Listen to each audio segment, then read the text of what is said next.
kasi ngayon 4 o'clock, update tayo sa oras ngayon guys, 4 o'clock na. So isang oras na lang magsipag-uwian na. Pero may napapansin pa rin tayo, may mga tao pa rin natitira dito guys. Ayan.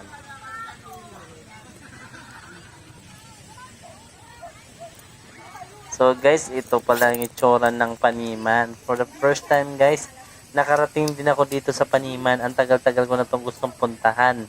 Kaya lang napakalayo talaga nito guys. Kaya ngayon ko lang ito na tuloy-tuloy puntahan. So guys, andito tayo sa Paniman. So ito pala yung cottage nila guys. Yan pala, open lang siya na cottage. At ganyan lang yung itsura ng cottage nila. Actually guys, ganyan lang siya pero free lang yan daw, sabi ng information. So guys, ang entrance pala nila is 300 per head. So 300 pag pumasok tayo dito, pero libre yung cottage nila na ganitong cottage.